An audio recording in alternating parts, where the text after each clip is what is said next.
ញ៉ាំមីស៊ុបនឹកឃើញការជំនន់នៅរៀនមួយចានតែ1500ទេមានសាច់មីទឹកស៊ុបជាមួយនឹងប្រហិតអីទីងទួយនឹង1500ប៉ុន្តែថ្ងៃនេះបែបមីស៊ុបអភិជនម្ដងចំពោះស៊ុបនេះដែរគឺខ្ញុំទិញស្រាប់ទេបងប៉ុន្តែដោយសារតែគ្នាពីរនាក់គឺញ៉ាំមិនអស់ទេស៊ុបហ្នឹងចឹងហើយក៏ខ្ញុំម្លែកខ្លះដើម្បីញ៉ាំពេលយប់ហើយទុកខ្លះដើម្បីខ្ញុំធ្វើមីស៊ុបញ៉ាំនៅព្រឹកស្អាតហើយកាពេលខ្ញុំទិញហ្នឹងណាគឺអស់តែ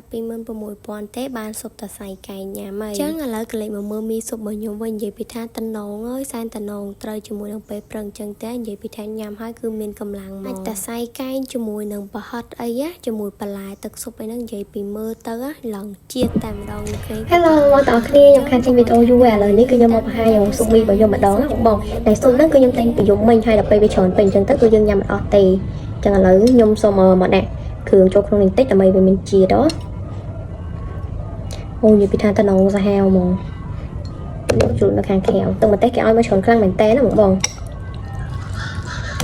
តែជាមួយនឹងមីអញ្ចឹងមកអូយនិយាយពីថាព្រឹកឡើងអីមិនថាព្រឹកមិនថាថ្ងៃទេ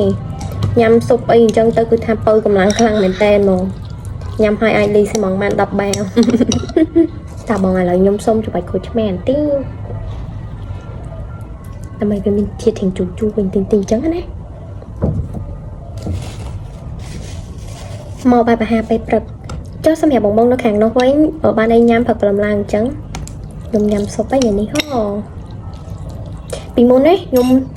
ញ៉ាំស៊ុបចុះខ្ញុំធ្វើខ្លួនឯងញ៉ាំព្រោះគាត់ថានៅពេញវាអាចជានឹងថ្លៃអញ្ចឹងណាហើយណាមួយពេលខ្លះញ៉ាំអត់ត្រូវមាត់ទេហើយខ្ញុំទៅតាមមើលរបៀបថាការណែនាំរបស់ពេលខ្ញុំមើលនៅក្នុងនេះចុះក៏យើងតំណងតែទៅដល់ពេលខ្លះខ្ញុំញ៉ាំអត់ការតាក់ថាបងផ្សេងទៀតគាត់ញ៉ាំការឬមួយក៏អត់ទេព្រោះមាត់យើងខុសគ្នាអញ្ចឹងណាបងចឹងខ្ញុំក៏មកធ្វើខ្លួនឯងតែថ្ងៃនេះខ្ញុំសម្រាប់ចិត្តថាទៅញ៉ាំកន្លែងហ្នឹងទិញយកមកផ្ទះព្រោះខ្ញុំឃើញកន្លែងហ្នឹងមនុស្សច្រើនខ្លាំងមែនតើបងកាត់មនុស្សច្រើនតែអត់ណាហ៊ានចូលលេងតែពេលនេះខ្ញុំក៏សម្រាប់ចិត្តថាទិញសាបត់សាយើងអត់ដឹងទេចឹងក៏ទៅធូរហើយឆ្ងាញ់តែខ្ញុំហូបតាំងយកមិញ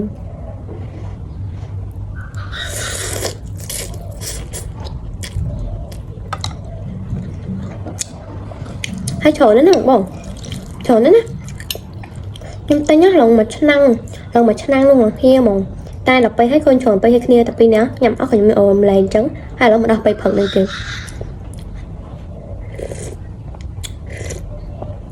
មានជាតិហ្មងមកល្មមឆ្ងាញ់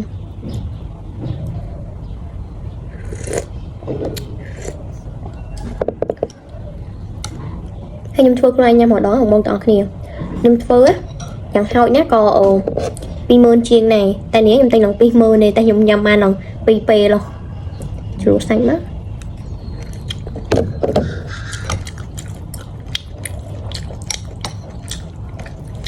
ជុំនេះខ្ញុំទិញ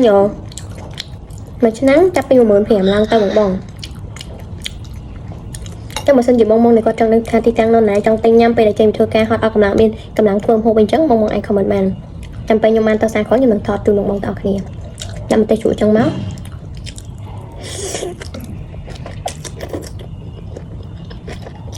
ស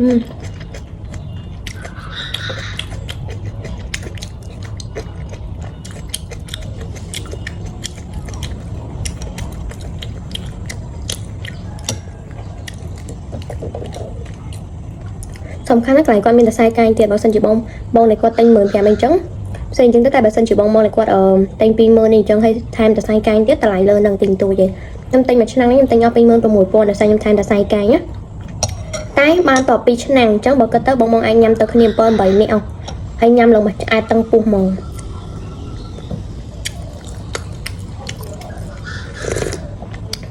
មានជាតិហ្មងឆ្ងាញ់ខ្លាំងហ្មង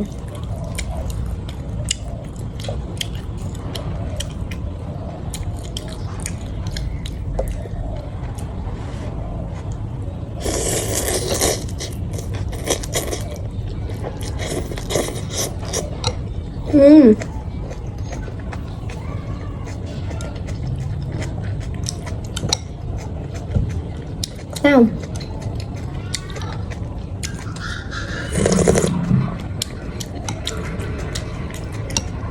nhằm 20 កម្លាំងព្រឹសមក